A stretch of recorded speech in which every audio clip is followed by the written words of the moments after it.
had when I was approaching 30. That was a big one for me, where I was like, oh my God. Especially like 29 and then getting there, I was like, and that's actually around the time that I kicked off GRAPS on film. I went from nothing. Like when I got my first camera, my first mirrorless camera, I didn't know it didn't come with a lens. So I'd like budgeted to get this camera and I got it and I was like, that's no lens. And we are live. So Ash, or Grapsonfilm, even though we've been speaking for about 12 minutes, how are you? Good Christmas, New Year, all that sort of fun stuff? Yeah, I'm good. As I was saying, I'm not very Christmassy, a bit of a Grinch, but yeah, it's nice. It's nice to have a little break. It's 2026. Oh my God. Oh, don't go there. Don't go there. How old are we? Oh my God. I know it's obviously like wrong to ask a woman, but how old are you, just for curiosity purposes? I'm 31. Okay, I'm 27, so we're... Oh, nice. We're in the same kind of... I know it's weird, like, whether or not it's just me, or when you go younger, anyone older feels really old. And then when you, like, hit 20s and, like, 25 and 28 don't feel as close anymore nowadays. I had when I was approaching 30, that was a big one for me, where I was like, oh my God, it feels... Yeah, when I, especially like 29 and then getting there, I was like, and that's actually around the time that I kicked off GRAPS on film. Like that was actually part of the motivation. This like the worry that time is slipping away. Yeah, for sure. I was like, oh man, I don't know, I can't do this at 40. I can do this at 40, but there's always that time pressure. Yeah. So considering what you do, have you watched any wrestling in between New? There's been World's End with your, I guess, freelance employer to a certain extent, and Tanahashi's last match. Were you able to watch any of those in like a viewer headspace as a fan, rather than thinking they could have got a better shot on that, they could have like been in a better position to see that sell? Do you have that now, or are you still able to like watch in two separate headspaces? Well, I've got to be honest. I actually watch this. This is really bad. I watch less wrestling now than I probably ever have. This sounds so bad, but it's because I'm physically watching so much wrestling, like I'm filming it, and it's not a case of like not enjoying wrestling. I still love wrestling. When I do watch wrestling, like it's brilliant. I think the issue that I have sometimes is there is so much wrestling now. Like we're so spoiled. It's just like there's so much. It's oversaturation now.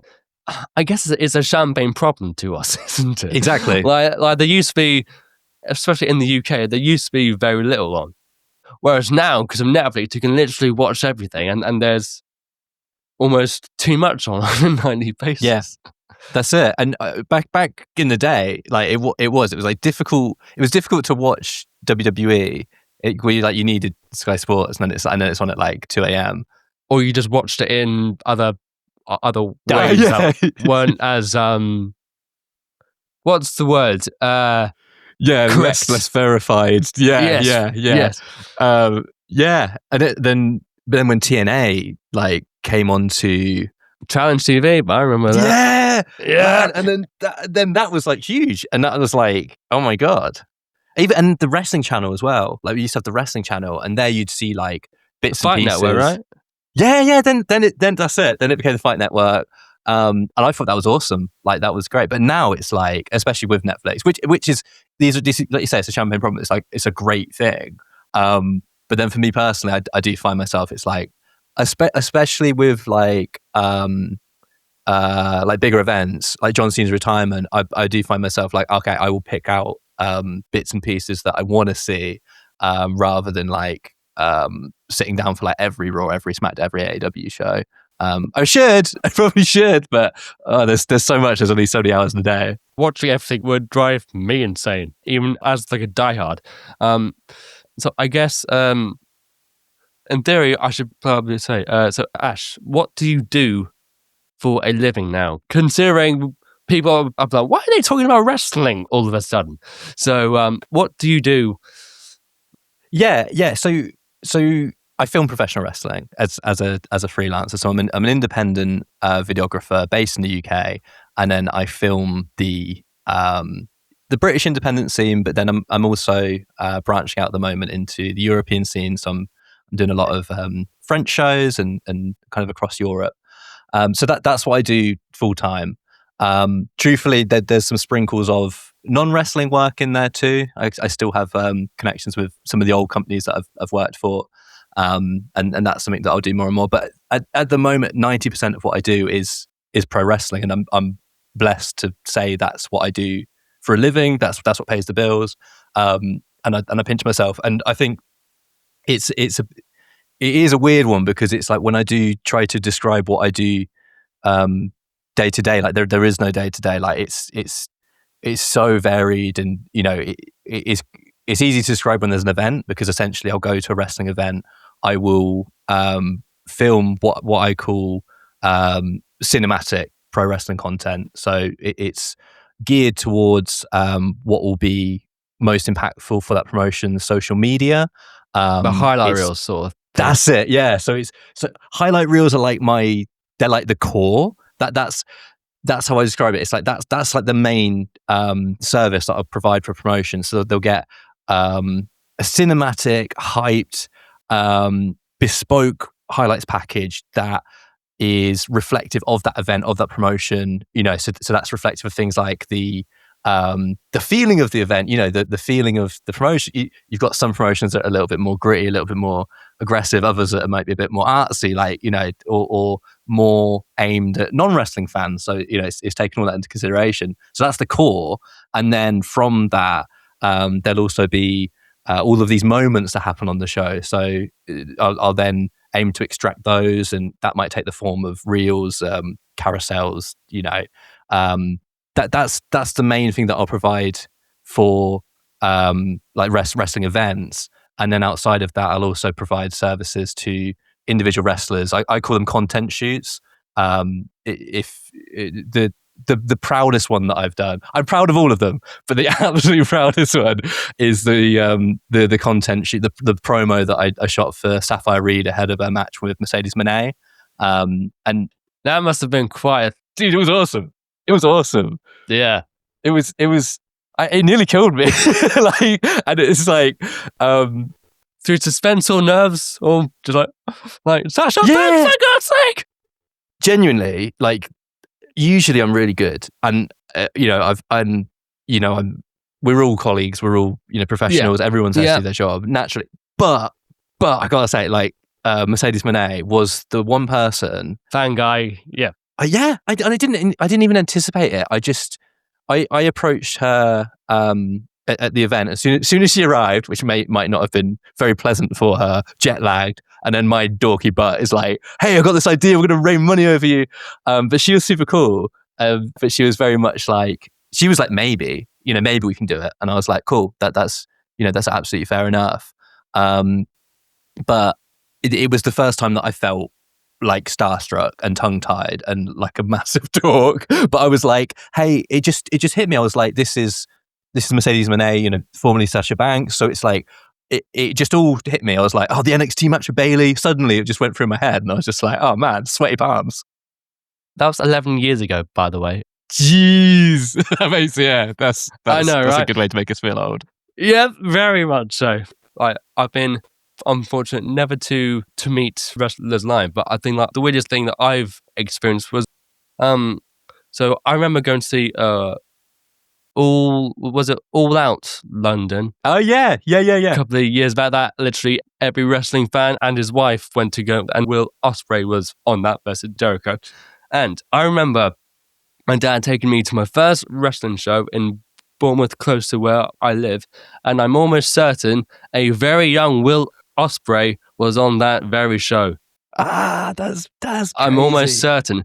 So I was like, that's mental. I was gone from literally a back room in a theatre to 2 minutes down the road from his house in Wembley. And I think that's what's so beautiful, especially seeing a lot of these British wrestlers now getting their dues, getting their flowers, because it's like you have seen them from really, really humble beginnings and all the way. And I think that's one of the many reasons I love the independent scene, is because, especially British wrestling, you really see the roots of where everybody started, and now to see some of them, and hopefully more in the future, on a main stage, I think it's absolutely brilliant. It's a similar thing with like Joe Hendry now. Yeah, He's been signed. so cool. I think there's been who else? Leon Slater. Yeah, Leon's He's doing unbelievable things. absolutely incredible. Like they're both in WWE. He's 21 for God's sake. I'm like, how is that even possible? Insane. To be that good at 21. Insane. So I guess, how did you become a wrestling fan? Did the wrestling come first, or did the video come first, or how did that all happen for you? I was, so I grew up with an older brother, Joe, and we got into wrestling. I can't remember which came first. It was either the video games or the wrestling figures. But it was one of the two. We used to have a Nintendo 60. We were literally over Christmas. We were still playing. Joe brought us Nintendo, and we were still playing. The old ones are always the best. 100%. 100%. But I had an undefeated streak of, it was like, I was like literally like match. Like, I was unbeatable, but this year he actually beat me. No. Yeah, and he like, okay, and he kept winning by submission as well, and it was like, yeah. But anyway, it was either No Mercy when we first kind of got into it, or it was buying the wrestling figures. And I remember the first ones we had like The Rock, Mankind, Chris Jericho, like the proper old like Jax figures. I will admit, I'm of the era of like John Cena, Randy Orton, The Undertaker. Yeah. That sort of thing, yeah. Well, I'm not like, what's interesting, I think, is like, I'm not far off that. Like, I got into wrestling in 2004, but I think back then there was just like a delay of like what you could get in the UK. So it's like the figures were like, it was still like 2001 figures, really. And like the games, I guess also we probably didn't have like the latest games at that time. I remember Here Comes the Pain coming out and like getting our dad to buy it for us because we were like under 16. And that was like that's why we got a PS2 for Here Comes the Pain. But yeah, so from about 8 years old, I'd say like that's when I got into wrestling, and then and then obviously started watching like SmackDown, Raw, staying up for every pay-per-view, buying every pay-per-view back then. Like, again, begging mum and dad. Give me like 20 quid, please. Thank you. We need Backlash. We need Backlash. We got to see it. I'll do a PowerPoint presentation for why I need to watch Backlash, please. Yes, thank you very much. WrestleMania too, and we used to beg to be like, can we please stay up to watch WrestleMania? And then we'd tape it on VHS, and then like watch it back the next day. But yeah, and then just really never grew out of wrestling. Just stayed tapped in. It's very hard to do because like the amount of people I work with, bearing in mind I work in a very male-based company, I will admit completely. There are quite a few wrestling fans, which hasn't happened like in my working life, or it might just be the places that I've worked, people just aren't that sort of people. They're actually like people to talk about wrestling with. I'm like, I know. Okay, this is really weird. I think it's really has changed because back in I remember back in the day, back at school, there was one other guy who watched wrestling, so I would like give him the tapes. It was like, say we recorded recorded Raw, I'd give it him on the Wednesday, I guess, because I'd watch it on the Tuesday. But that was like one other guy. I remember there was we had like a bring your favorite like sports team, or wear your like sports team, like football thing to school. The football people must have ripped the piss out of you that day. 100%. Dude, it was so bad. And what's worse is I didn't even have like a wrestling shirt. Like, so I had like a custom one printed, and it had like Orton and all the Jeff Hardy and like, and it was pretty sick. Like I made it on like whatever, like not paint, like maybe like GIMP or something, like and so I came in with that, and I was just like, oh my God, like I don't know how I didn't get like more bullied. Do you know? Like, insane. Oh my God. Yeah. But now I think it's different now, because it's like honestly, like I know so many people who like wrestling, and obviously I work in wrestling, but outside of that, I'll meet people, and I don't know, maybe it just feels different now. It's a lot more accessible, I guess, but it does seem like more people are into wrestling now, which is great. I think because it's just more accessible, because on Netflix, the amount of stuff they pump out onto YouTube every single day, you can literally watch a show just through YouTube clips now, completely free on your phone. So many more people can just watch it, maybe buy tickets. If the tickets weren't so expensive, that would be the cherry on the cake. Yeah, that is You honestly, can't have that everything. is, yeah, that's the hard part. But then that is the attractiveness of like AEW, as an example, where you've got like a much more affordable ticket. But yeah, I know, I agree. It is a shame to see it go in the way of UFC in affordability. Yeah, but I guess, money is just the way the world goes round. It's just the way it goes, whether you like it or not. So you are a wrestling fan. Great. When did you get into like the videography? Was that the career path, or was that like a hobby thing that you're like, oh, two hobbies can... Yeah, it started as a hobby. I remember I used to like mess around with video like growing up. Like I used to like we go on like family holidays and I do like little you know I guess like vlog sort of things, but they didn't, just silly little video things. So I did that. So I always had a kind of interest in videos. And then when YouTube was getting bigger, like I had a few YouTube accounts. Like me and my friend Dan used to have a YouTube account and just do loads of dumb stuff. And then I did like I had a YouTube channel where I'd interview other YouTubers, and did that for a while, and just silly things. And then I was probably like 18, 19, and I started getting like real jobs. And I started it as a recruitment company. Oh, I swear Everyone's works right at of a passage. recruitment company once in their lives. Yeah. Yeah, and they should, and like I think they should, because that made me like, I was at an age where a lot of my friends had gone to uni, and I'd finished college, and then I was like, they really pushed uni, to be like, you got to go to uni, got to go to uni, and I was like, and I think it just put me off because I was like, because they're saying that I should, that made me not want to. Well, at the time, I had no clue what I wanted to do. Yeah, I had the no same, clue what I same. wanted to do. So I'm not going to like go and just, in the nicest possible way, just go and drink for 3 years. I agree. And I was like, how does like Emily know she wants to do sociology as a degree? Like, I don't know. Like, no one wants to do sociology as a degree. They do it to fill the gap. That's all they do it for. Or at my school, regardless. Anyway. Yeah, all respect to Emily. Yeah, but then basically I was working at this recruitment company, and I was seeing a lot of my friends having lots of fun at uni, and I was like, okay, maybe I should. So I spent a couple of years at this recruitment company. Lovely place, love the people, still work with the people now. Like I did a shoot with them last month, which is, wild to think about. Lovely people, but the job just wasn't for me. So then I did decide to go to uni. I went to Bournemouth, actually. Oh, you wow. mentioned you from Bournemouth. So I went to Bournemouth University. Well, I'm not from Bournemouth, but it's basically like people ask where I'm from. The closest, your nearest. The closest place is Bournemouth or Poole, one of the two. Yeah. Yeah, that's perfect. But yeah, and that was so then I studied television production at Bournemouth, and Oh, wow. and that was awesome. And it was 3 years of drinking, I'm not gonna lie. And it was awesome. And it was great, and I learned a lot there, and it also gave me like an introduction into the television world. I didn't do much. I just did some running jobs. I worked for QVC for a little while. Oh, nice. And it was super, like, again, it was really fun, really interested in the studio environment, but again, wasn't me.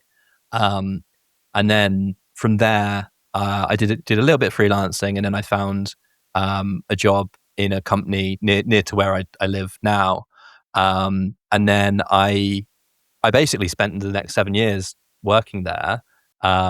It's a health and wellness company, and I kind of it was a really good company in the sense that they gave me a lot of autonomy, and they really helped me progress in my career. And I went from essentially the video guy in a very, very small department in a very small company, And then as the company grew, they really gave me some trust. I grew my own team of video editors and videographers, and just owned that department. And You've had some responsibility, basically, didn't you? yeah, on it, yeah, and it was awesome. Like I'm not, it was great, and there was international travel. There's Oh, lots sweet. of it had a lot of perks, and the people were amazing, and that's what made the decision to then to leave and transition to doing wrestling or freelancing full time so difficult. And I said this to my manager at the time, because I was like, I wish I could say that I wake up on a Monday and I'm like, oh, this is horrible, I can't believe I've got to go to work. But actually, it was quite tailored to me in the way that I work, and that it was a lot of things come in. It was a lot of like putting out fires and a lot of variation, and it suited me really well. So yeah, and then I worked professionally. I'd would say for like 8 years as a videographer, and video producer, I might say, and that was really useful to then bring those skills across to what I do now, because it's not there's anything wrong with it. I think you can absolutely learn from different elements, but I'm really thankful for my experience, because it let me make a lot of mistakes outside of wrestling, and kind of learn bit by bit. So did you basically like use a camera and know like how to shoot and the settings and how to like get what you needed out of it, coming from obviously someone who knows nothing about cameras? So Yeah, no, but it's such a but like I went from knowing nothing. Like when I've got my first camera, my first mirrorless camera, I didn't know it didn't come with a lens. So I'd like budgeted to get this camera, and I got it, and I was like, oh, there's no lens. Shit, I got to go back so to it's just the body. just the body.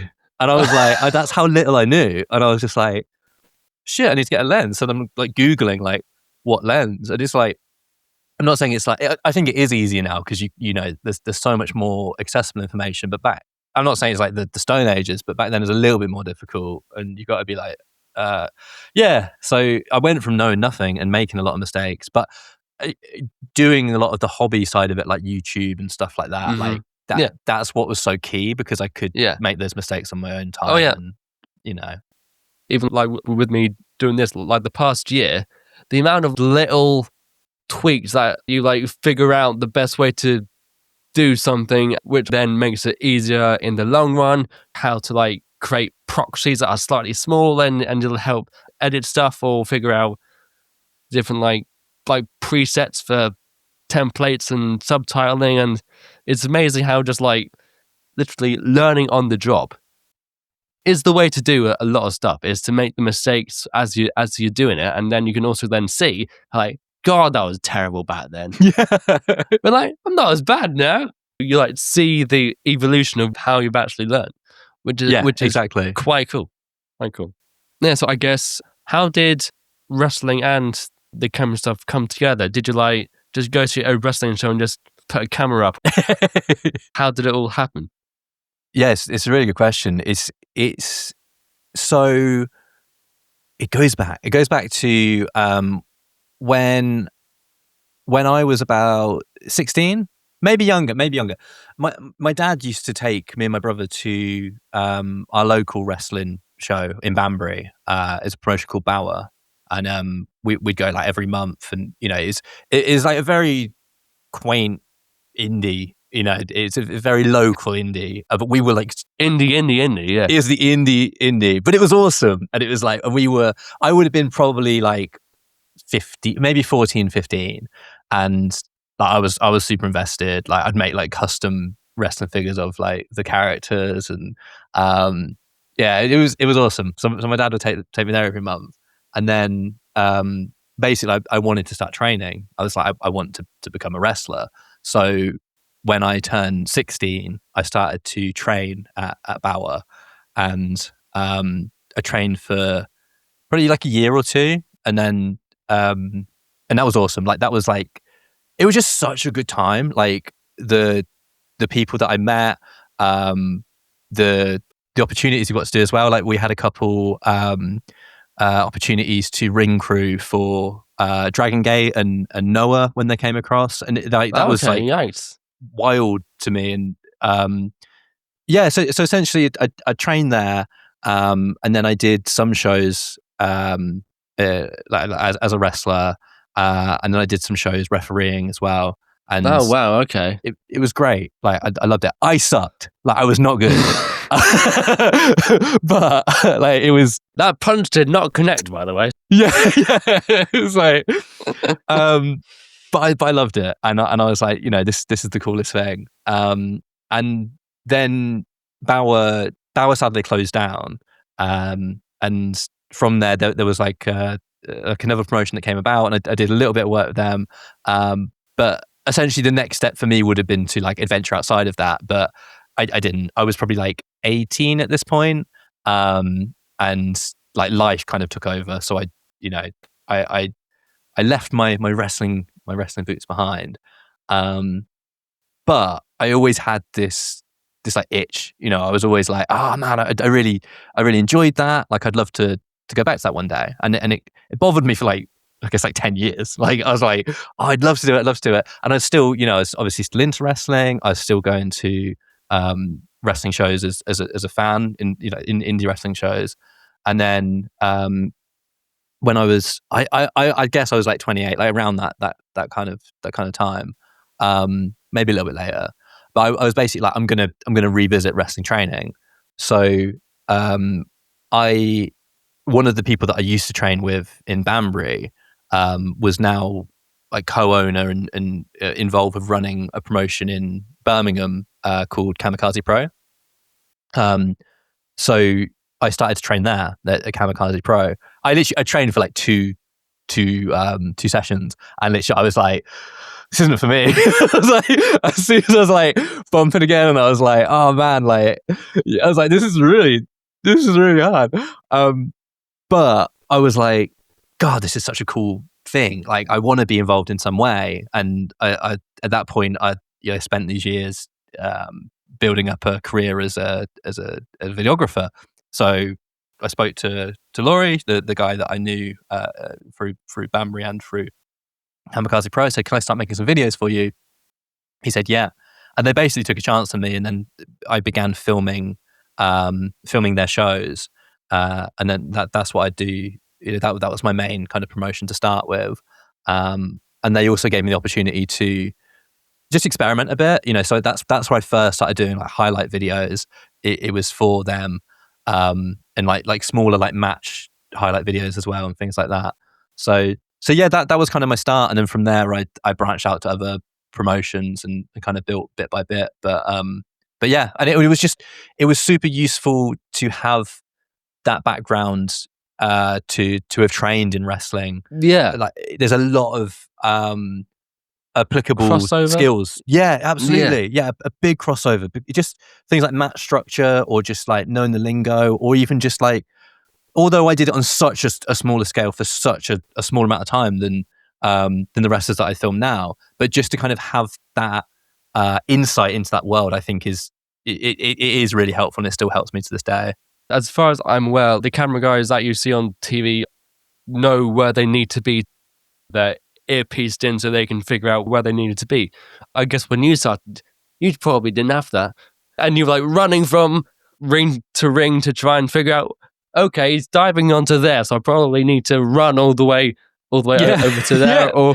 But honestly, Yeah. Ben, you would be surprised. Like I'm sure it would be, yeah.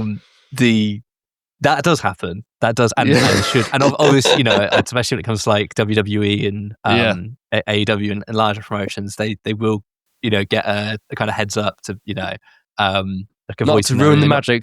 Yeah, sorry, not to pull the not to curtain ruin the back magic too for much. everyone completely. Everyone knows it's fine. You'd be slightly out of the loop to not know. Yeah. But it's surprising though. There are promotions in the UK who don't have that, and some of the larger promotions will have that, and you'll be able to be aware of what's happening, but most don't. So it is a case of having to, as you know, as a wrestling fan, you're aware of, okay, a dive's going to happen. You can sort of tell. You can sort of figure out out there's an ebb and roughly flow. what's going to happen. Yeah. Not completely, obviously, but yeah. No, that's it. And you'll still be surprised, and like, there will still be surprises. But I have it on one of the promotions that I work for. Sometimes I will get a headset, sometimes I won't. Depend, because it's not super necessary for me to have it as compared to because what I do, I'm not like a broadcast I'm not broadcast camera. I'm an additional, so in terms of the ranks of where I am, I'm not high up, because it doesn't matter if I miss it. It's not the end of the world. But if the broadcast camera misses it, that's Then that's that's an that issue. ain't good. That's it. So they need to know what's happening. I don't. So sometimes I'll have it, sometimes I won't. When I do have it, and I'm then aware of what's coming up, I'm like, man, this is like a cheat code. It's like, I'm like, this is the easiest thing in the world. It's like, oh yeah, there's a moonsault. I'll capture the moonsault. I'm not saying it's that easy, but it does definitely make it easier. Sorry to break kayfabe. The industry's ruined. Oh, did you watch Unreal? That's sort of real, but not real at the same time. I did, and I felt honest. So I felt going into when I was reading about it, and looking forward to it, I was like, this sucks. I was like, this. I think this isn't a good idea. I think it gave me memories of like WCW, where they'd be like Goldberg's going off the script, but then and it's like, I will admit before my time, but yeah. To be fair, I ended up just watching like the worst of worst of wrestling. But it's that sort of thing where it's like, where you say to be honest, that's a slightly different example, because that's like when you say this bit's real, this is really real, that means the rest of the show is fake. But in the case of Unreal, obviously they're pulling back the curtain like completely. So I thought, I didn't really like the idea. I am a fan of, as much as from what I just said, I am a fan of keeping kayfabe, in the universe of wrestling. But then I did watch it, and then I was like, I like it. And I felt like I don't want to like it, but I did like it. And I thought it was cool. I liked the insight into Gorilla. That was the really cool bit.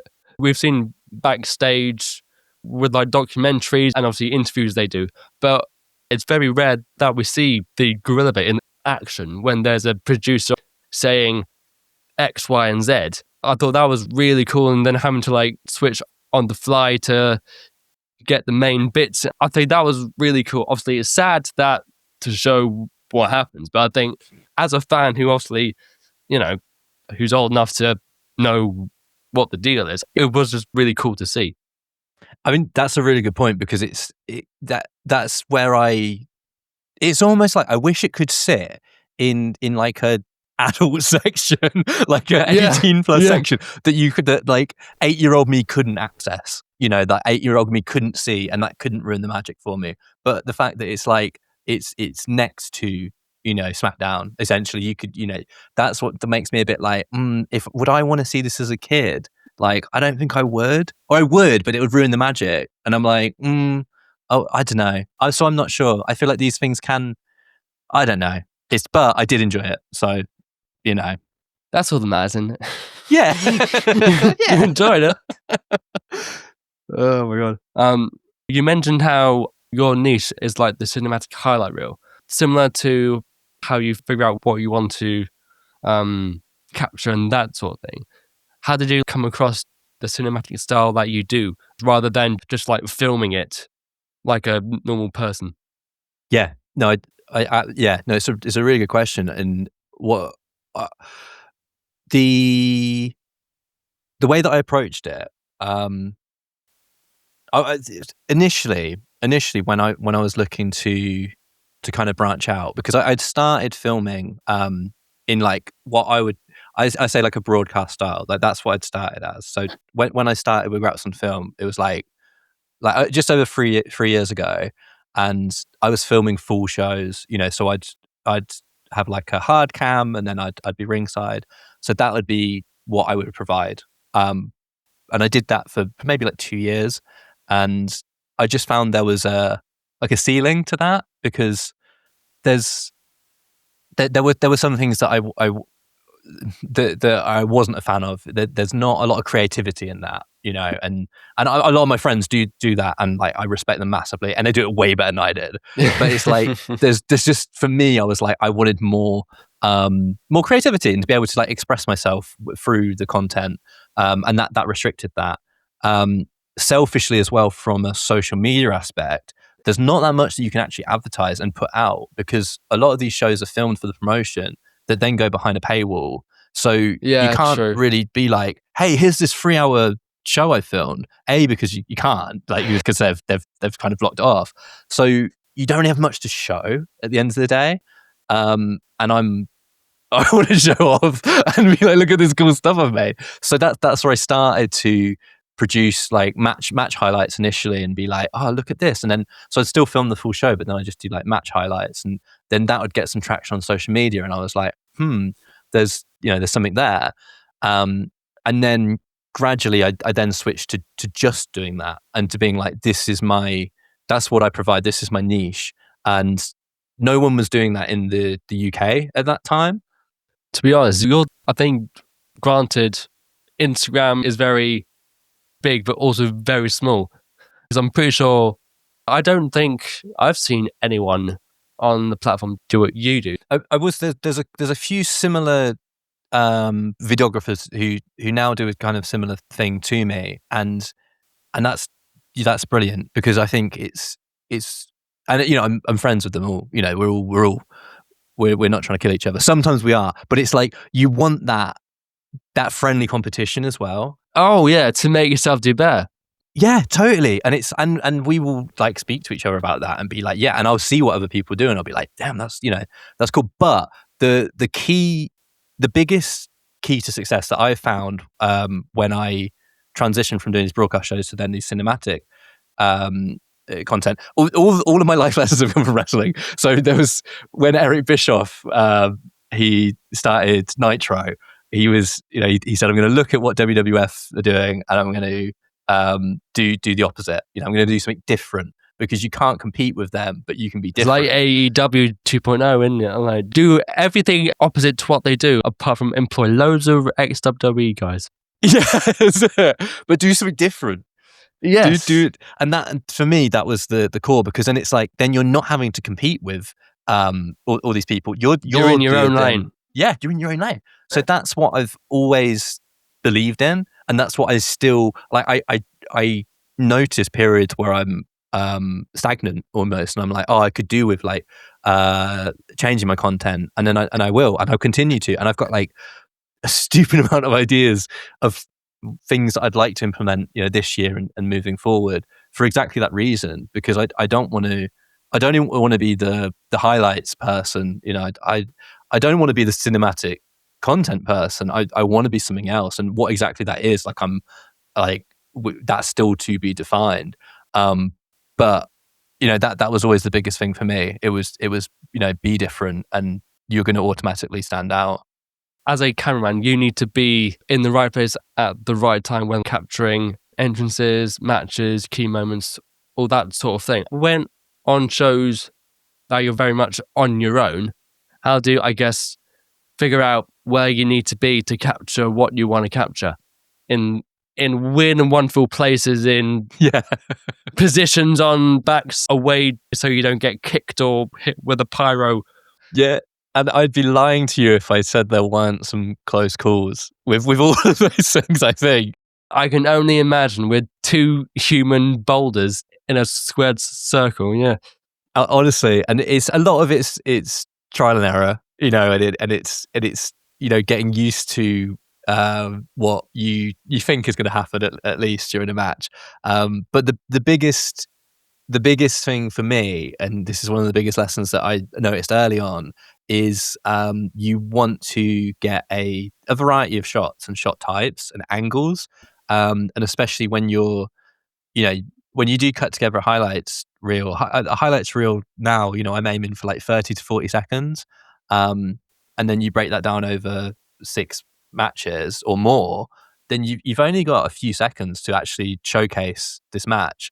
And the worst thing that you want is for you to be in the same position for what is essentially a really, really short duration within the video, because it looks strange, or not even strange, it just doesn't look good.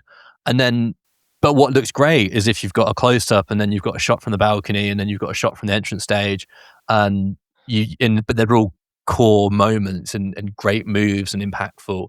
So for me, I have a kind of routine that I get into where I'm like, okay, let's get you want to get a wide shot, usually of a lockup, or at least something at the beginning of the match to show the size of the venue.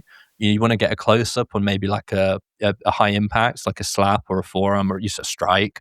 And then you might want to get something flashy too. So there might be like a dive to the outside, and hopefully you're in the right you're on the right side of the ring. And it happened like literally, I filmed a show last weekend at Progress, and Tommy Tanner did a moonsault from the apron to the outside, and I'm on the other side of the ring, and I'm like, damn. But the beauty is, this is always the way to look at it, and this is something that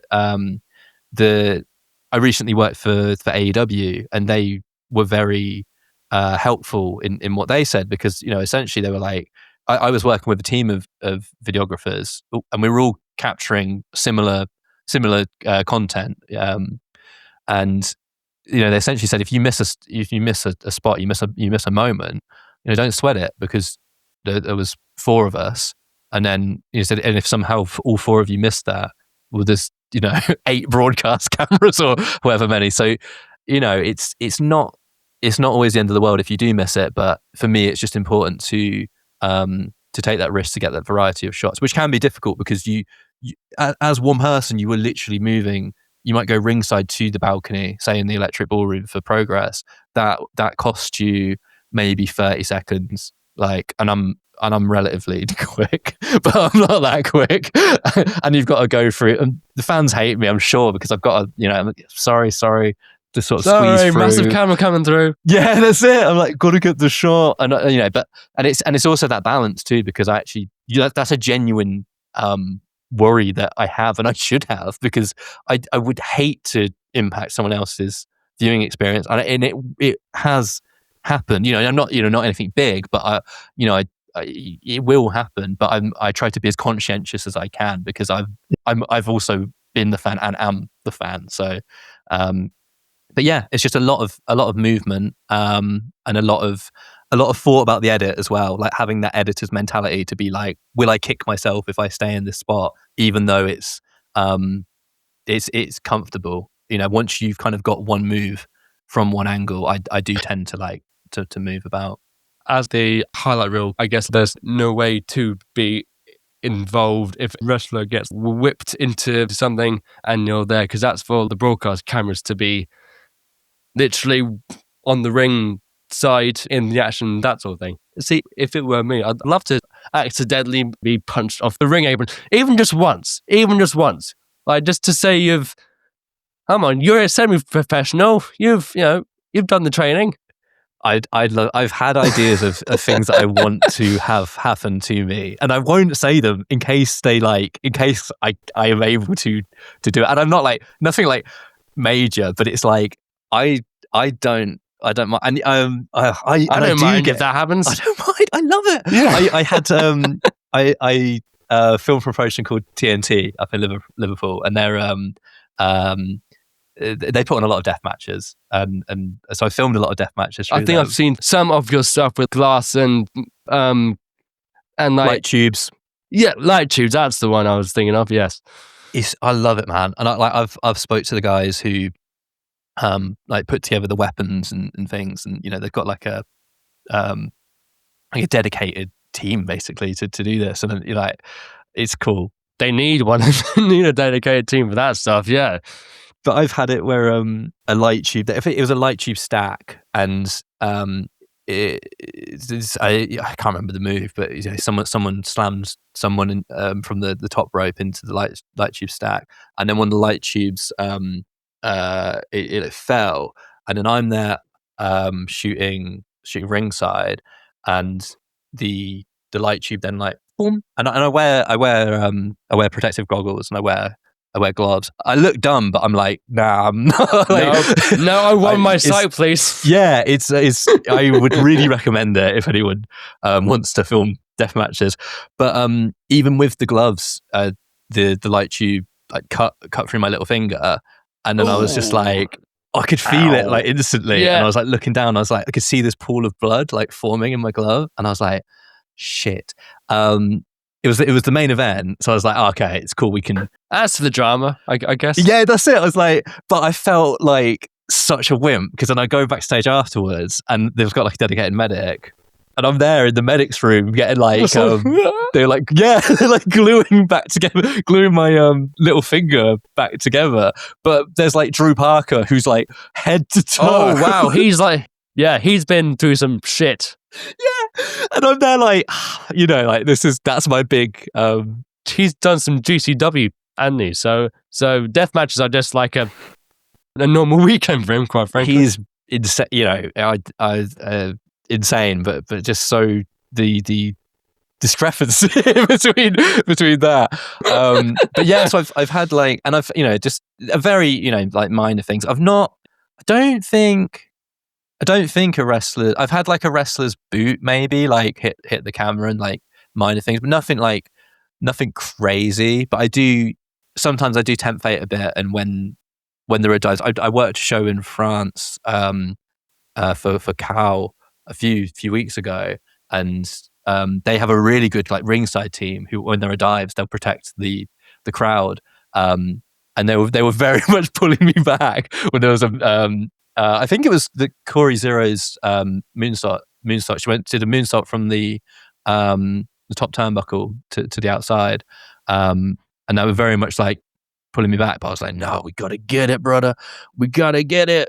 And it's just that awareness too of being like, you kind of know, you know enough. I don't want to be part of the action to take away from anything the wrestlers are doing. That would be like the worst thing. That's not your job, no. Close enough that I can get something that's going to be really impactful for social media. And what I didn't realize for so long is that how everything looked good in slow motion. Like everything looks good in slow motion. Like whether it be in even the basic stuff or, to be honest, fast-paced action with wrestling, like it makes you stop scrolling. It's so good.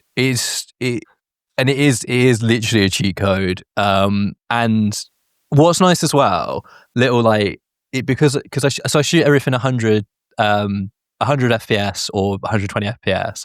So it's like that's like my go-to. So I'll shoot the whole show like that. And then what that means is when you speed it up, you've got this higher frame rate footage, and then it looks like even more impactful, or it looks like. Yeah, it's just more. I don't know. It has a different look to it, and obviously, sometimes you don't. You can play around with that, depending on what you want. But for what I produce, I love it. But yeah, no, slow mo. I filmed dumb stuff in slow mo, and then it would just look good. You'd think that with wrestling, you would think slow motion, it would sort of not ruin the magic, but thinking, okay, you can tell that it's not quite. But they do hit each other, don't they? They do hit each other. You can see the impact of an elbow to a jaw. That's such a good point, though.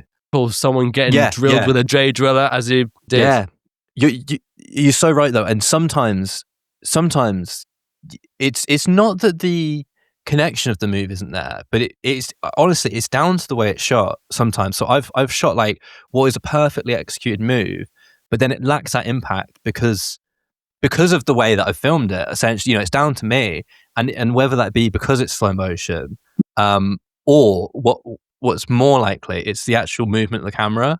So like, there's WWE used to be really, really bad for it, and they used to get quite a lot of stick online for overdoing these camera motions, of like following the strikes and zooming in. And now it's a lot different.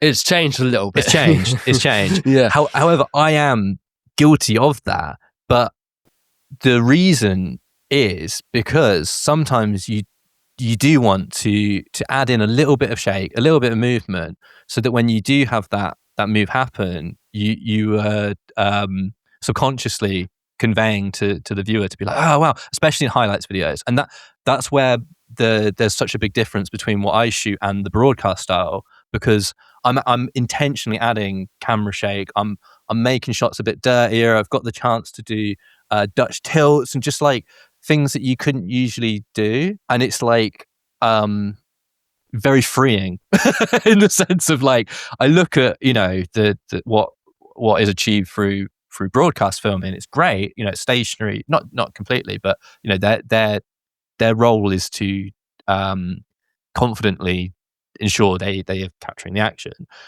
Whereas mine can be much more like, we're going to do these friggin' like, I'm guilty of zoom, you know, throwing in some crazy zooms and yeah, which is a lot of fun. But when you get to the edit, I've done some shows where I've played it safer and I've just been like, I'm just going to make sure I've got the shot. And I've come to the edit and I've been like, yeah, I got the shot, but it doesn't have the impact that I want. So now I'm much more happy and comfortable to be able to, you know, add in a bit of movement. I'll physically move my body with the impact of the move sometimes, just to add that. Yeah. So with the stuff that you film, you must get to the end of a show and thinking, how much space do I have left on my camera? Do I have enough space? How much gigabyte do you think, no, that's enough film? Or do you think, no, there's a little bit more in it? So do you also get it where you're trying to film and then say, no space left? Or has that happened before? Or do you have your systems to like, no, it's all fine and I can just go for however long I need?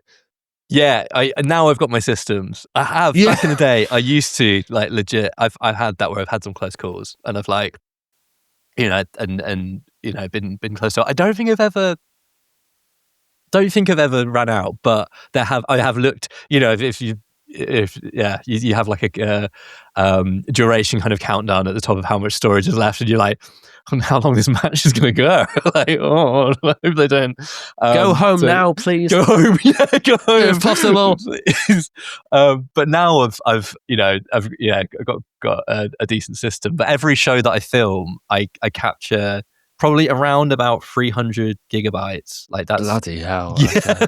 that's my my go-to. But I capture everything 120 frames per second, 4K, 10-bit. So it's and that's just the that's just what I'm capturing ringside. You know, there's also additional content that I might capture backstage, these kind of candid moments or hero shots or IDs, as I call them. It's kind of like almost like a photo portrait in slow motion. So yeah, it's a lot, and I keep everything. I'm really, really keen to keep everything. So I've got these massive drives that I then back up everything on. So I've got every show that I've ever filmed, I still have all of the footage for, and yeah, and I'm really thankful of that. And it's not been super useful so far. It's like occasionally, you know, it might be like, oh, do you have that Rev Pro show from 2 years ago? Oh yeah, I do. And I've still got it. Yeah, that's it. And I've now, this is another thing that I've learned over, the years of working, especially in video editing, is the importance of organization. You got to have it. Regardless of if you don't think you need it. Yeah, exactly. That's it. And I am happy to have it as well, because it's like, I do think about a scenario 10 years from now, 20 years from now, where I would like to look back over this footage or repurpose it as well. You know, there's always that option, and it's not something that I've done yet, but if I ever had free time, there are still matches, you know, there are matches that I'm like, oh, I want to do like match highlights for that, like specific matches, like Oku Trent from Super Strong Style, Charlie Evans and Cara Noir from Progress, like the Manchester Ritz show. Like there's specific matches where I'm like, I've wanted to do highlights for them, and I haven't had the chance. And then the immediacy has passed, so then it loses relevancy, in my opinion, for a period of time. It's on to the next one, sort of thing. It's on to the next one, always. But then it's a case now where I'm like, oh, actually, we could do like a little bit of a, let's look back at last year's Super Strong Style, as an example. But these are things that I do kind of off my own back, if that makes sense, rather than pushed by the promotion. But there are things that I want to do. So if I ever got free time, that's what I'm thinking in like 10 years, maybe. I don't know. Maybe. Don't go that far. Like, 5 take years. a holiday at some point. Yeah. Yeah. Hello everyone. As you've made it this far into the episode, thank you so much. If you could like, subscribe, comment and rate the podcast on whichever platform you're using, that would mean the absolute world. And as always, follow the podcast on socials at Reaching the Crescendo Pod using the links in the description below. Now, back to the episode. Okay, so you use about however many gig, and then I think how long does an average reel on your Instagram actually last? Like maybe minute 30? Yeah. I find it crazy how people film with like the best quality in the world, a 90-second reel, and Instagram doesn't even upload in 4K. I find that mental. I know. Is that just me? No, I agree. And then like I've got saved on my Instagram videos like the tricks of how to upload it at the best possible quality, which ironically is to downscale it essentially. So if you upload it at too high a quality, It's really weird, isn't it? Yeah, they need to do it's that. odd. But yeah, it is like there is an element of soul crushing. I know, right? Of, I'm just like, yeah. So much work, money, camera, everything for 1 hour, 30 honestly. seconds. But it's 1 minute, 30 seconds.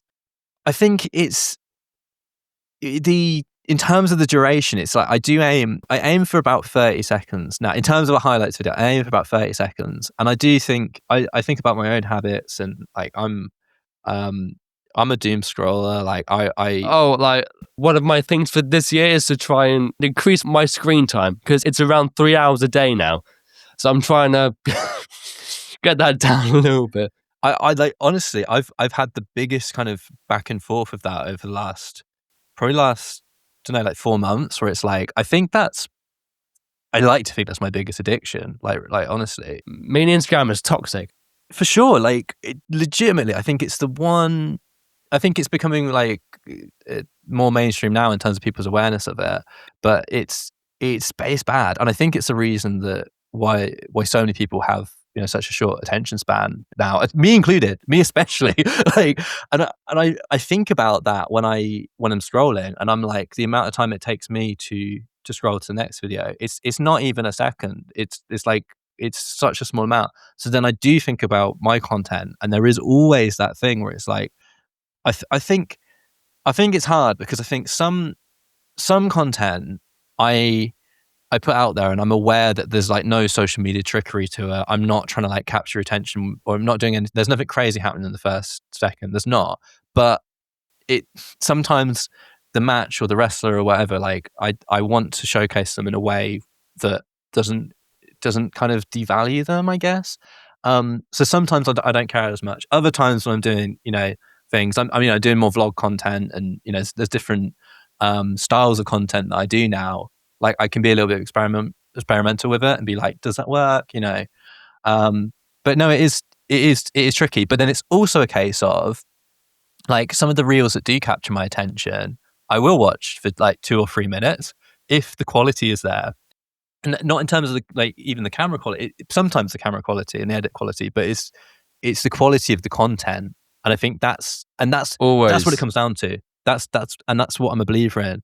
And when I look at my content, I am like, sometimes things will perform for different reasons. It's like sometimes it will just be like a crazy deathmatch moment, or or it's Mercedes Moné, or like there's different elements to why things do succeed. But it when something succeeds based on its own merit, and it's something that you feel like proud of, and you've not kind of applied any social media trickery to it, like that's fulfilling in its own way. But it doesn't have, things I'm like, stuff bombs all the time, and I'm like, yeah. And I used to be a bit like, shit, like, and be like, oh damn. Now I'm like, whatever, it's fine, because there's going to be another reel tomorrow. There's like, it's absolutely fine. And some things suck, and I'm never I'm never embarrassed, or I'm never like, obviously I wish some things did better, and like I like to learn from that. But sometimes there's no rhyme or reason. Sometimes it's a time of day. It's just, there's a lot, and Instagram's always changing. So it's like, what works now won't work next year, which is fun. Keeps you on your toes. What do I need to keep in the algorithm so people actually watch my stuff? Do we want to be shocking and impactful? Yeah. But I think as well, like, and this is what I've got hope for, and I do believe in this. I do believe in this because I've seen it. I've seen it. I think people like to follow people. People. I like to say, and not to sound too egocentric, but I think people don't care too much about Grapsonfilm. I think they do, in terms of the content. But I think people are interested in me as a person who is representing Grapsonfilm. I don't know if I'm describing that right. People want to follow the journey, and I find it with other content that I watch, and I hope that I can kind of apply that in my own way, and that's why I like to show the behind the scenes and the kind of mayhem behind a lot of what happens, and sometimes I'm frustrated with myself because I don't share that, or I don't, because I'm so quick to move on to the next project. I don't take the time to talk about the previous project. The Sapphire reshoot being with the nuclear barrels for the Mercedes Monet match, that's the perfect example, because we put so much prep into that, spray painting these barrels, and even in the vlog it doesn't cover half of it, because like I was storing them at my mum's house, and they were like outside her window, and it was during summer, and they kept like popping as the metal expanded. So my mum was like, "You got to get rid of these metal barrels." Why, And I'm like, "Trust the vision. We could just move them somewhere else." There was probably an easy solution, but it's all these steps that go into these shoots, like sourcing the barrels, spray painting the barrels, getting smoke grenades, finding a abandoned location, and there's all of these different aspects that come together, and the viewer doesn't see that. Obviously, the viewer just sees the reel at the end, which obviously they should. But I love to show all that craziness, and I've done shoots. Recently, I did one with Matt Gatlin, and we did some crazy stuff. We did another abandoned location, and we had to do some mild trespassing, and like there's all these elements to it of like we had like a projector scene that I wanted to shoot in another abandoned location. I brought a generator there. It's a heavy ass generator. Have you been speaking to Matt Hardy by any chance for his abandoned stuff? That's some beautiful stuff. Him and like Jeremy Borash, I believe, was like behind a lot of the production there. Yeah, man. Yeah, you've taken a leap out of his book. Love that stuff. The Lake of Reincarnation, and that was a weird time, wasn't it? It was. I love that stuff. I just love the I get really hyper focused on projects, and if I'm invested in a project, I'm 100% invested, and then I will do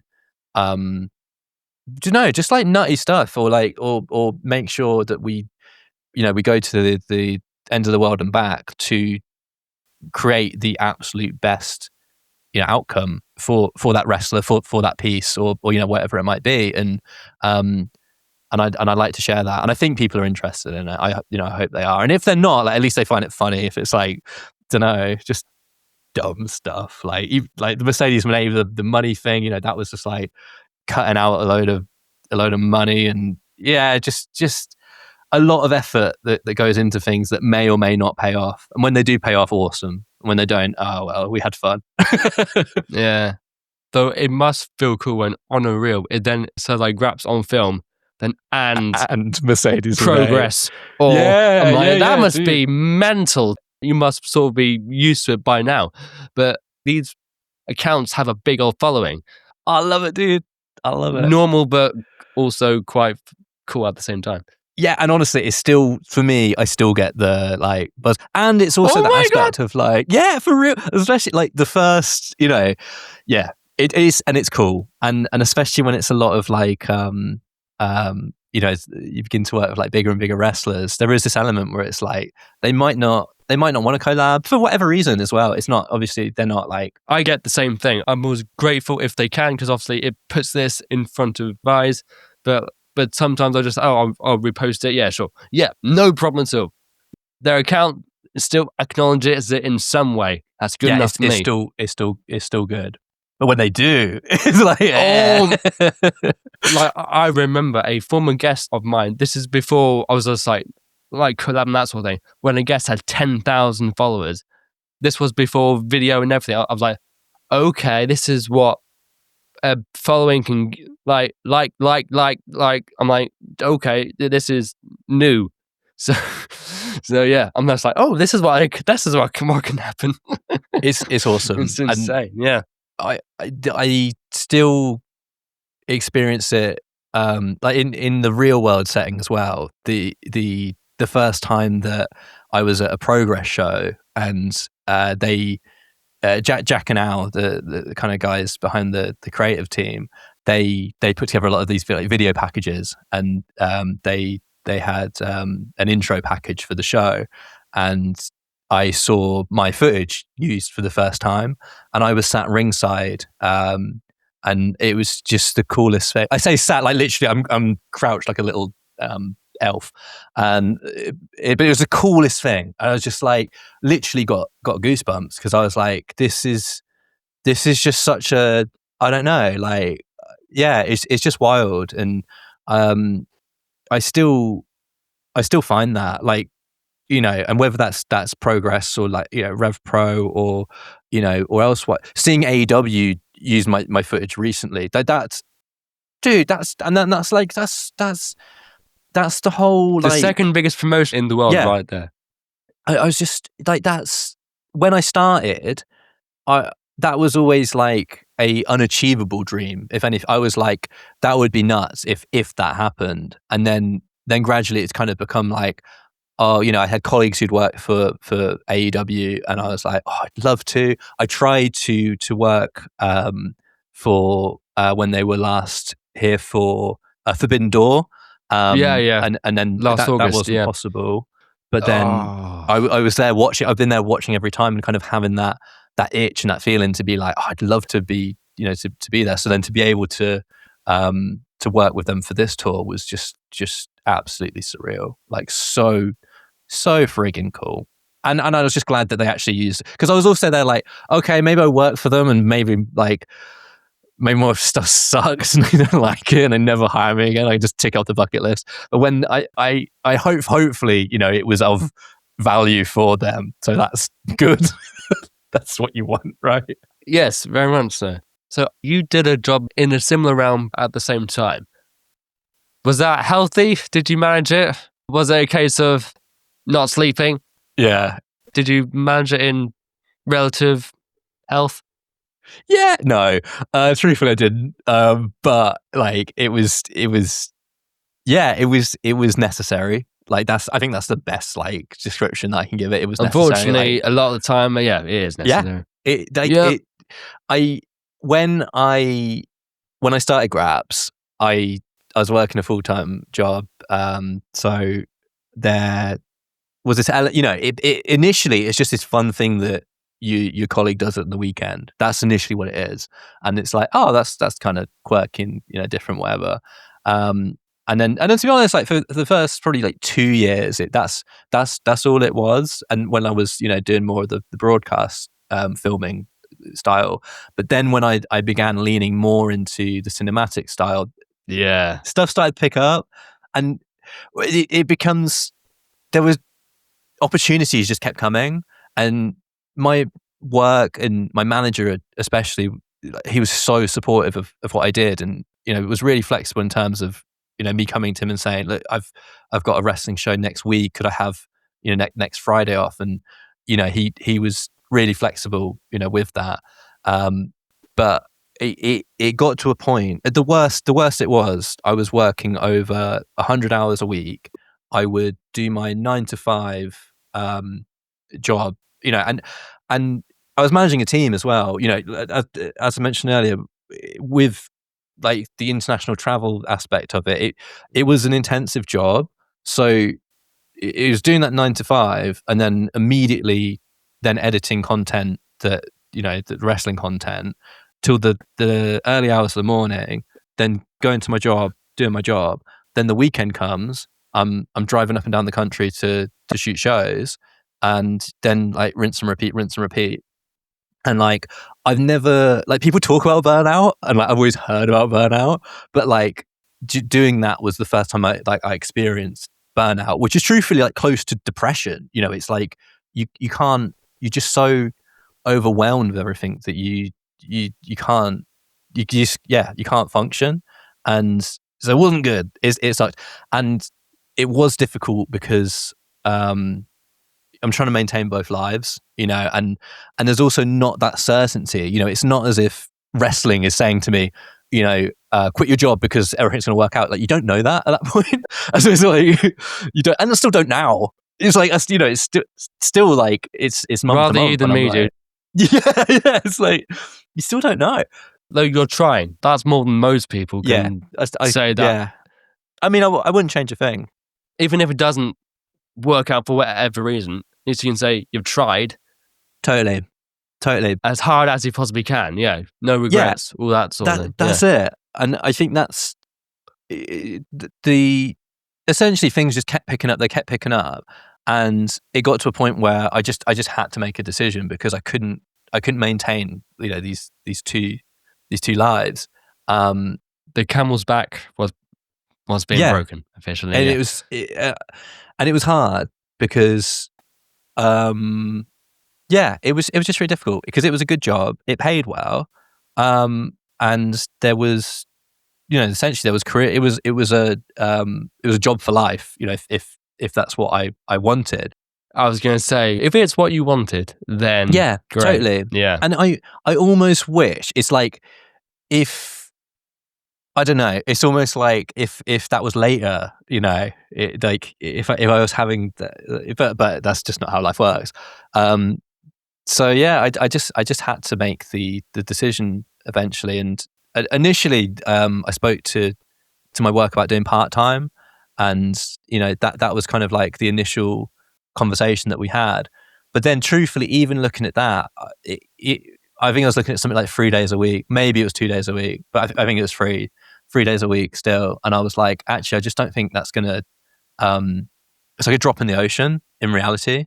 I was like, it will be good, but also I think I needed to commit fully from a mental perspective to have that drive to really push.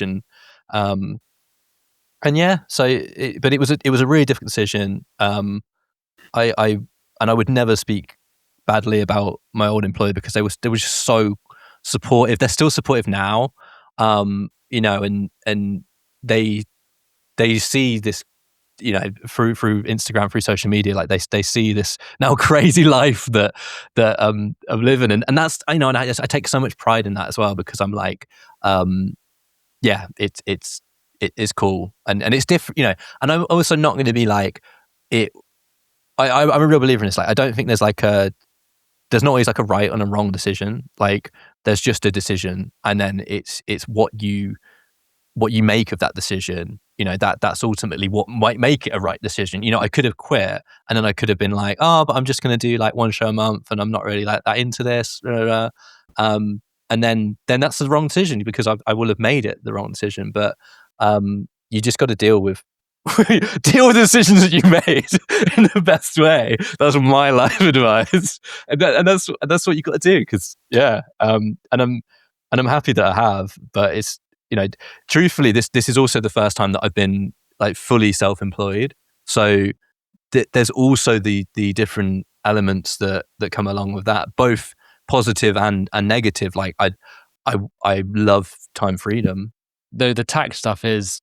The tax, dude, I'm doing it right now. I'm doing it right now for my first tax time. Tax return on the 31st from what I've seen. Bro, yeah. I'm like halfway through and I'm just like, and I only went freelance in February. So I actually have quite a limited amount to declare. So it's not too bad, but I'm still like shit. It's been a good so there's that aspect. You still have your hair, so that's a good start. Yeah. Bro, there's not that many years left though. I think. Yeah, I'm getting there. I'm in the same boat, brother. I'm in the same boat. Like, it's all good. It's all good. It's all good. But yeah, it's what is hard, I think, is because when you've got full-time employment, it's as much as you might. I'll speak for myself. I never liked meetings. I never liked the schedule in terms of like, you know, being a 9 to 5. Although, you know, with my old job, again, there was flexibility there, but there's still that element of structure. I didn't enjoy that because I'm very much like, I'm a bit of a scatterbrain. I work. I think I work very hard, but I work kind of under my own conditions and to my own hours. Right now, it's absolutely awful because I've got too much freedom now. So I have. What could I do with all this time? Literally, that's it. It's almost better if when I had like the 9 to 5, and then I've got like 5 to 1. You need to do it within that time. Yeah, I've got to do it. But then my brain is, you know, now that I've got this like this wide open space. But at the moment, like back in the day, even back in like uni, I did like one all-nighter when we had some assignment due, and we were all in the edit suites, and it was a crazy time. We got pizza. It was awesome.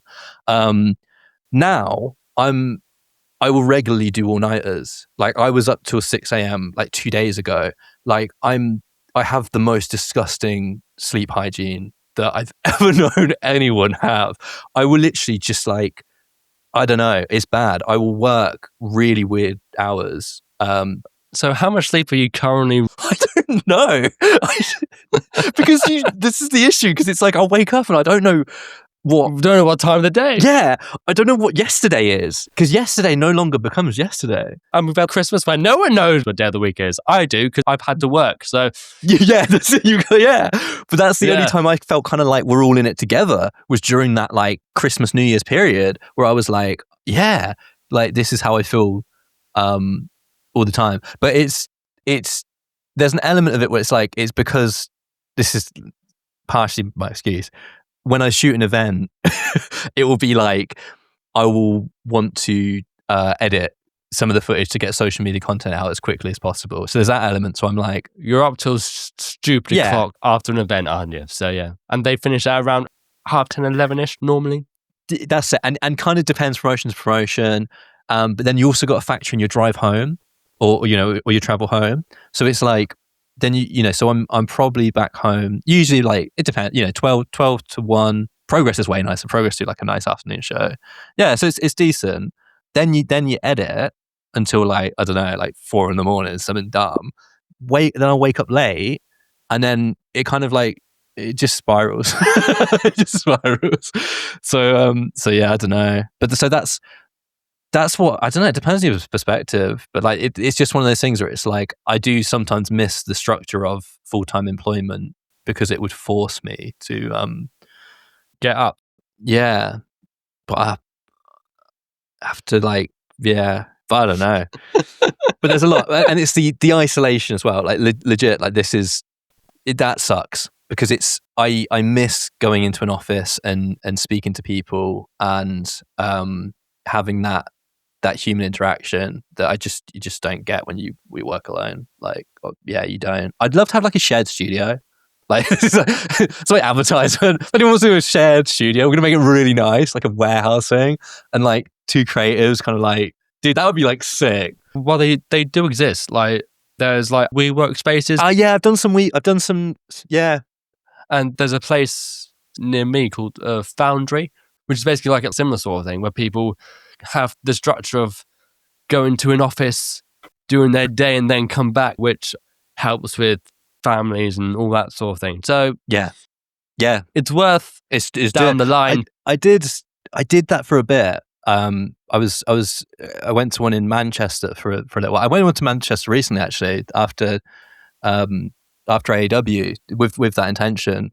Of course, yeah. And I was like, oh, they have good internet speeds. They didn't.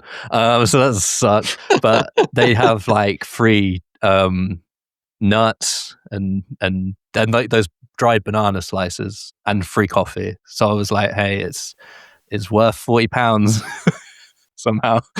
No, but yeah, there are alternatives. Yeah, it's just that. Just get that balance right. So speaking of stupid decisions, so when did you decide to offer filming shows for free and just covering your travel? Yeah. Whose mental decision was that? That was you, probably. It was, and I'm going to be totally honest. Like, I saw someone do something similar, a wedding videographer or photographer, one of the two, and they same exact concept, and I was like, that's genius. I'm borrowing that, and then I just couldn't believe the reception it got. Like, it was sweet. I had Juventud Guerrera message me, and he was like, "Dude, you gotta come across to Mexico." And I'm like, "Film some AAA, thank you very much." Yes, please. I was like, 100%. I would like 100%. Yeah, the Juventud Guerrera, WCW legend. Yeah, on my DMs. I was just like, this is the coolest thing. You should have screenshotted that, posted that. Honestly, man, that was just like, this is my life currently. Yeah, that's and yeah. So and for anyone who the concept is essentially put out an ad on Instagram, put power reel. So it's still a thing right now. So is it still a thing, or you did it for like a month and then you just? Dude, that would be smart. I just literally was like, I'm just doing it. If someone reached out to me now and was like to take me up and off, I would depend. I would do it. Depends on where, but like yeah, absolutely. I would probably do it. The concept being, yeah, I'll film your show for free. If you are based in, and then it's like I think it's like US, Mexico, and then I think I put France on there. I think I did. Maybe. Because I really go for it. I basically I wanted to. I just had this real kick last year where I was like, I want to do some cool shit, and I had been filming a lot of UK promotions, which I love, and I've become you just grown good relationships with them. But I wanted to expand outside of that, and I just had this real itch where I was like, I want to do some film in some cool locations and cool venues. This was following shooting for Bodyzoy in Belgium. So this is a promotion owned by Mike DeVecchio and Amal the French Hope. So Mike's just gone across to NXT, and Amal's former NXT UK superstar. So they put on this event. It was a boot camp, and then it was a show at the end of it, and it was held in Mike's dad's gym, which is their kind of like home. Obviously, and it was so fucking cool. It's just like this gym, so hot. Like you've got crammed with people. It was Mike's last match in Europe. That's a lie. Sorry, it was his last match in Belgium in his home country. So it was just really emotional, and it was just awesome, and it just kind of inspired me because I was like, I'd interacted with a lot of European wrestlers, particularly French wrestlers, and being exposed to wrestlers that I hadn't been exposed to before. I was like, this is really cool. I'd like to do more of this. I'd like to film wrestlers I've not seen before, but I'd also like to showcase wrestlers I've not seen before, because in the same sense that before I was doing this more cinematic style, it didn't really exist in the UK. I don't think it currently exists in some European countries.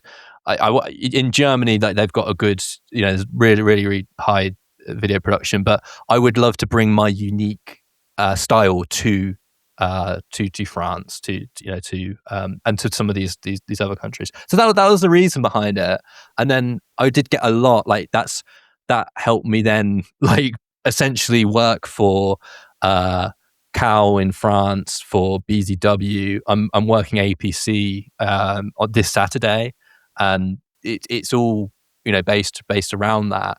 And I've got a lot of dates coming up this year, from various promotions that are through that, and I'm excited because it's just wanting to go to new promotions, but what I would really have liked to happen, like obviously we're like joking about Juventud Guerra, but it's like what I would want to go to Mexico and to some of these further out countries. What I think is necessary for me to do is to essentially line up a few of them and then be able to then split that travel cost between 3 or 4 promotions and make like a mini tour of it. And I think it's possible. And I think the response was like quite overwhelming in the sense that I'm getting so many DMs from like all these different places, and organization is not my highest skill. So it's like I almost needed like someone to go through and be like, okay, you've got this one in, where Mexico City on this date, then this one and this, and then to line them up. Like that's maybe what I might do. But I would like to do another, like, and I don't know if it's even like possible because, like we talked about earlier in terms of some reels getting more traction than other, like that was organic, that just blew up. So I was like, sweet. But yeah, it's cool though. I'm glad it did. Again, it's one of those like I put it out and I was half like I might not do this, like as in like I might not put this out, because I'd had the idea for I'd like maybe let the idea stew in my head for like a month or two, maybe just a month, and then I thought, hey, it might bomb again. I was just like, no one might do it. But then also it's like, hey, like if they don't, like, who gives a monkeys? Like, yeah, it means literally. Yeah, it's like people just be like, oh, that people will see it for a day and be like, oh, whatever. But instead from that, I've managed to forge all these relationships, and especially France. Like France was the biggest country that I wanted to to really travel to and work for, and I've only realistically done that in the last two maybe 3 months, and they've got such a thriving scene over there, and like I'm just so thankful for the people that I've met, and yeah, and it's cool. Oh, and friggin' Pro Wrestling Holland as well, like that's like one of the biggest ones. Like they do this show at Boom Chicago, like a comedy venue, and it's like it's just such a cool venue for wrestling. It's in the center of Amsterdam, so you've got like tourists and it's a mix of wrestling fans and non-wrestling fans, and everyone's just basically getting smashed and just so alcohol and wrestling, perfect combination. Yeah, it's the perfect mix, and they're just down for everything. I've heard like bigger cheers for like a headlock takeover at Pro Wrestling Holland, and then in the UK there's like 450 fucking crazy shit. And I'm not saying that's good. It's just a really cool environment, and again the people who are at Pro Wrestling Holland, like I've just had the pleasure to work with so many good people, and you start to see the same faces through a lot of these European promotions, and yeah, it was the first time I worked with like Ricky Sosa as well in Bodyzoid, and he's like legitimately the next big thing. Like he's insanely young. I think he's like 19. I could be, yeah, but he's like ridiculously good. He just did a match at Progress last week, and then yeah, people were just blown away because he was just fucking. He's the man. One of many. All these young wrestlers, in a weird way, have just made me think: have I achieved anything in my life so far? Yeah, I know. I think the same. Is it just me? I know, but that's legit. Like, I know. Like that's as we said at the start of this, when I was approaching 30, because it was like all these things are coming together. I was like, fuck, this is the time. This is the time to try. Gotta give it a go. Yeah, so I guess without basically putting out that sort of call to action sort of thing, you wouldn't have met Mercedes Moné or Tanahashi. Those, or was that before? That predates. Okay. Okay. But I would say it's the same I don't know what you'd call it, blind confidence that led me into those situations, and that sense of I think with a lot of what I've done, like there wasn't really like a path forged, and there still isn't, and that's lovely, and I think that's sometimes the best way to go. It is 100%, and I think and it's so much more fun that way. It is terrifying, but it's so much more fun that way. But you're working within your own parameters because you've set those parameters. Like that's what I find, and it's cool. And it's just a lot about like, I'm a big believer in asking for forgiveness, not permission. And I have been like through wrestling and through my previous job as well. Like just sometimes it's just better to do that, and I think what is nice about wrestling particularly is it's a blank canvas, like there's no rules for anything. Like it's what you make of it, and especially when you then combine wrestling and video content, there's what are you trying to achieve at the end of the day? Well, that's up to you.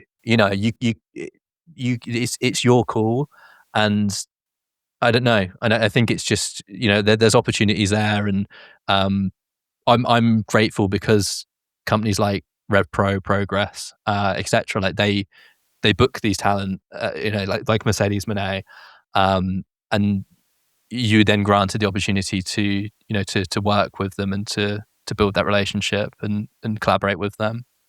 It's cool. You mentioned how AEW was like the impossible dream to start with.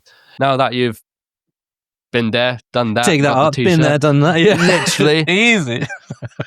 I guess, is there a place like you're hopefully planning on going next, or a promotion that you do want to work with, or be able to switch between multiple ones? Just because, why the heck not? Fill up the passport, go for it. Yeah, my ultimate goal is to work for WWE and to create content for WWE.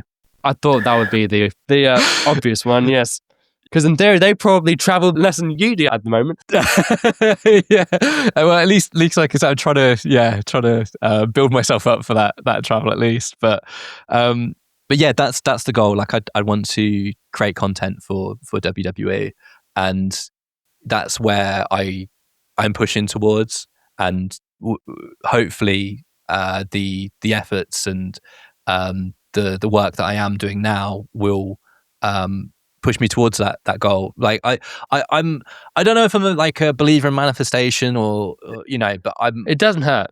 Yeah, it doesn't, exactly, and I am a believer in having a goal, and to to work towards that, and it's also not a if I don't work for WWE, then I failed. It's not that at all. It's not.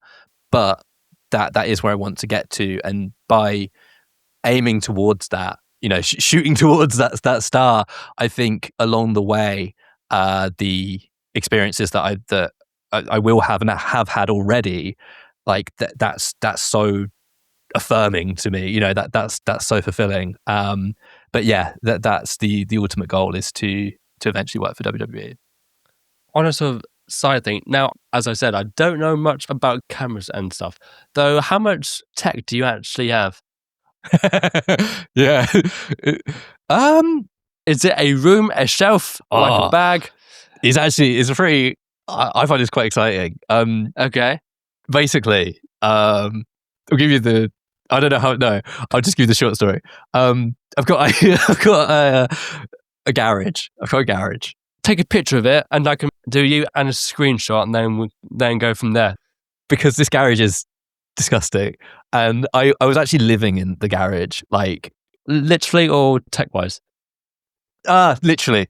Oh, what great! Okay, disgusting. It's like, okay, sure. Yeah. Long story short, I moved back in with my mum last year, and I don't know, like it was chill, and it was necessary at the time, and but it was a bit of like no, not unexpected move, but like anyway, moved back in with mum, and then I was living in my mum's garage, like this completely. That's why it's disgusting. That makes sense, right? Yeah. And and it's not the ideal, but it was pretty cool.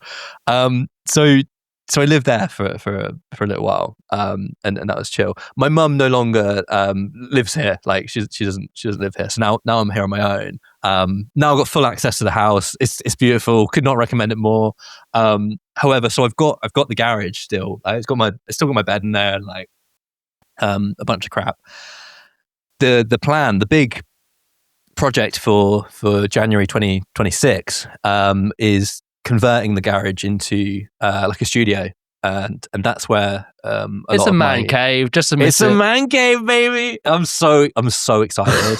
I've literally like I have taken a picture. I probably the one I'll send to you, and I've put it into ChatGPT, and I was like, okay, basically convert this into what will essentially be like a. And it looks great, but obviously it's just an AI image. However, wallpaper it arrived like an hour ago, so things are in motion. Okay. So yeah, essentially, I want to convert that into where I've basically got a lot of my kit, and also basically where I want to shoot a lot of the kind of vlog content, and if I were to do a podcast like this, something like that. Please don't. It's just more competition for me. Oh no, sorry. I mean, if I were to be a guest, that's yeah. No, I do not envy what you do. I was like, you really do not. It's a lot of work. I know. From my YouTube days, I was like, which is on a much smaller scale, and I was just like. It's great fun, but no. Oh yeah, it's great fun, but it's the edit. It's great fun. All the rest of it. So yeah, sorry, that was a really roundabout way to say it. So I've got like a fair amount of kit, but I've also got a bit better. Although literally, I bought a monitor last night, so I can say I've got a bit better at not just buying stuff, buying weird stuff. Yeah. I know what I want now, I know what works, and like I think when you start in videography. And I think, and this still really exists. There's like a big culture of like big rigs where it's like people will kit out their cameras, and they'll, they want them to look bigger. And it's impossible to carry. That's it. You've got to think yeah, literally. I've already got an awful posture, and I do really like bad things. Maybe it's two of us. Yeah. Makes you want to stretch. Kind of, such a hunch, and I end up in such weird positions. So then, if you're adding like these, additional weight to your camera, it's just pointless. So now I'm like, I will go as light as I possibly can. But I still do. Yeah, I've got a lot of kit. I got so the FX3 is like my main camera, and then I have an A7 III as like the my backup, and I use it for some photography. And I've got like a lighting kit, and yeah, it's just some like grip stuff. But I've got it now where I've got like a core.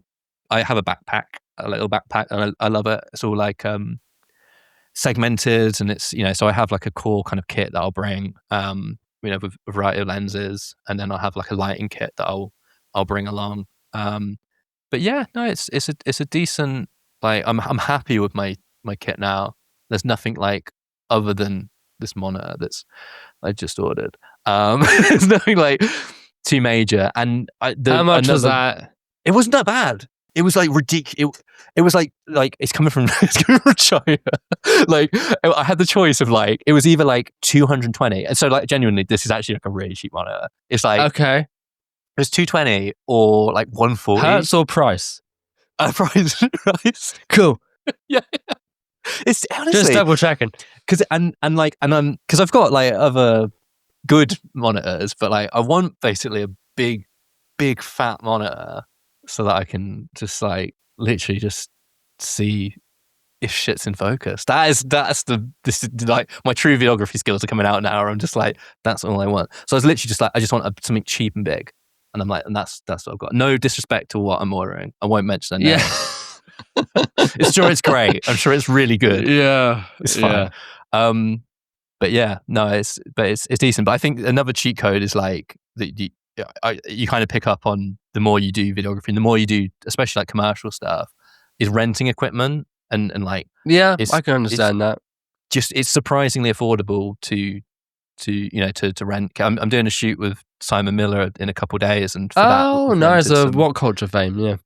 Yeah, that's it. Yeah, exactly. And it's I won't give away too much because it's it's quite it's a really cool project. I'm really looking forward to it. We're shooting it just like literally like 10 minutes from here.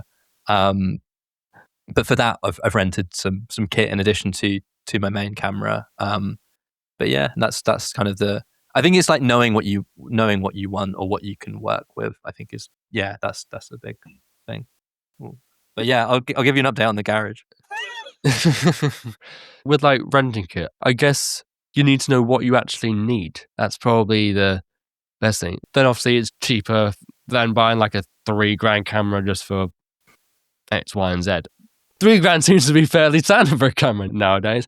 It's insane. Same with lenses. I've done it before. I did it with like I've got a 70-200 that I was like, I'll rent it X amount of times, and then if I've rented it, then I'll buy it because it's so that's what I've done before. And yeah, and it's good. It's a good like test of do you actually want that? Do you actually need this? I should say, do you need this or do you want this? If you rent it, you end up renting it like 3 or 4 times, and yeah, it's probably now worth buying it.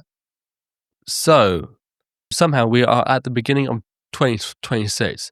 Do you have your year slightly mapped out with what you're doing? I know that you've got this weekend mapped out. Good start. Yeah. I got the flights today. Okay, very good start. Leaving the country, cool. Do you know like roughly where you're going, or was it January when creative stuff grinds to a halt sort of thing? Yeah, yes and no. Like honestly, I've tried to be so much better. Like this is also the big thing. Like with the transition into doing this full time is I'm trying to be less spontaneous with my content and to plan out exactly what I want to go out when, having some strategy behind it and thinking ahead of like that'll work. I'm going to be so honest, like that hasn't happened yet, but I have a schedule now. This is like a big step for me. I've got a schedule and I look ahead for weeks, and I'm like, okay, at least I know what I'll be doing that day or when I can schedule in edit time, and it helps me be realistic with clients as well to say yes or yes or no or schedule it in. So there are things that I want to achieve in 2026, and like I saw this post the other week, and it was one of these like inspirational quote things, and it was like, It's the time of year. yeah, it is, and they got me. Crimbo limbo to the first week of Jan. Yeah. Crimbo limbo. Yeah, it is. You're right. Oh my God, I didn't think about that. Shit. It basically said, it was like, if you only had 1 year to dedicate to your project, or yeah. And it was like how different would your project or it would be, and then that really like, maybe I'm just like a rookie numb. Yeah, I'm like a sponge these things, but I was just like, yeah, and I that really hit me because similar to what we were saying before, it's like when you have time freedom, it actually becomes more difficult to complete tasks because you feel like you've got forever, and sometimes you need that crunch. Like it's the same thing, and that really struck me, and I was like, that's how I'm going to treat 2026. I'm going to try to achieve as many things as I can that I probably want to achieve long term, and even if I don't achieve them, like at least I will have pushed 50%, 25% towards them. So there are some big things. I've got like some real ideas of essentially I want to shift a lot of the content that I'm doing. So I still want to retain the core in terms of highlights, social content, and working with promotions I already work with, but also these new promotions for the international kind of expansion. So that there's that I want to continue to do, but then I also want to take a step back from some other promotions, and it's nothing against the promotions. It's just the realities of time and the limitations there, and then to dedicate more time to some vlog content, to capturing the kind of journey and the behind the scenes, and then also venturing into more of I call them content shoots, which makes them really confusing because it's like content, but things similar to what I've shot with Sapphire Reed. You're The capturing the content of the content of the content. Yeah. It's more of these kind of like, essentially like promos, like more cinematic promos and bespoke shoots, I think is the best way to put it for wrestlers. We just did something really cool with Hyperactive that I'm editing at the moment. And those, those sort of things. So it's a bit of a different focus. And then I've also, like, literally I've got friggin' my notes app. It's just like, I've got so many ideas of stuff I'd like to do. Is it a brain dump at the moment? Yeah. And I've got, I'm not going to say it because it's going to I want it to be a surprise. But I've got, makes sense. There's something else that I want to launch this year that is not, it's not strictly videography related. Actually, it's adjacent to Grapsonfilm, and will be heavily associated with Grapsonfilm, but it's something slightly different. So that's exciting, but it's also something that I've never done before, and it's something that I've got no experience in. So that's going to be a whole new learning curve. And then with that, I've got some ideas of basically how to promote that via Grapsonfilm, and it all kind of feeds into each other. And but I will say, like, the core thing that I do want to do with that, it involves highlighting a lot of top British wrestling talent. So my hope is that it can, it can all be one. Like the unofficial mantra for Grapsonfilm has been elevated British wrestling. So that's what it's been since the start. Elevate British wrestling. It doesn't work anymore because now we're doing French shows. More than British wrestling. More than British wrestling. So now it's elevate professional wrestling. I don't know. Like, but the point is the same. Do you know what I mean? It's like what I want to do is to contribute and to give back to the industry I love, and hopefully, I'm doing that. That's my aim. And if I can, at the end of every project and everything I do, like, if I'm ticking that box, then that's the coolest thing in the world for me. So Grapsonfilm, it's time for you to plug whatever you need to plug, because unlike you, I've got to get up tomorrow morning. Yeah, I'm like, let's get. Yeah, I'm so sorry. This is so long. Hey, it's been 2 hours of wrestling, and it's been fantastic. If you want to plug everything you need to plug, then we'll go from there. I'm Grapsonfilm on everything. So yeah, Instagram is like my main home. I suck at all levels of social media, but so yeah, Instagram, Grapsonfilm, that's the main place. But I'm on X and TikTok and all you're not on things. X, are you? Yeah, sorry. Damn sorry. But I never post, so it's like I'm not. No, it's all good. Yeah. And so people can just get hold of you on Instagram. Save as Juventud Guerrero. Join Juventud Guerrero. That's a sentence. Yeah. It's insane, isn't it? You're in good company. if you message me, because you're on the same level of Juventud Guerrero. DM on Instagram. Grapsonfilm@gmail.com if you want to email, if you fancy it. Which one has the highest probability of reaching your eyes? The Instagram or email? Yeah, okay. 100%. That's how I did it. So yeah, that's it. I was straight on it. It's like, I will admit, like, you literally were. I literally sent the DM. Then obviously people don't always respond immediately. I was like 5 minutes. I'm like, what the? Like, this was, I think, a couple of days before Christmas. I'm like, how did this happen? Bro, I'm chronically online and chronically awake. We are in that sort of age bracket. Yeah, we're just chronically online. It's not great. Yeah, honestly, it's not. We love it. Yeah. You've made a living from it. Yeah. And I'm doing without making any money from it. So not yet. Sponsor me, someone, please. Yeah, sponsor man. Please give me something. Anyway, Ash, gotta say thank you so much for agreeing to do this, because obviously you do this for your job. So to speak wrestling and what you do is really cool, and that is literally the reason why I created this, as an excuse to speak to people that's interested in the same stuff that I am and are being able to fund their creative life. Really cool. Thank you so much. Pleasure's all mine, man. Thanks for having me.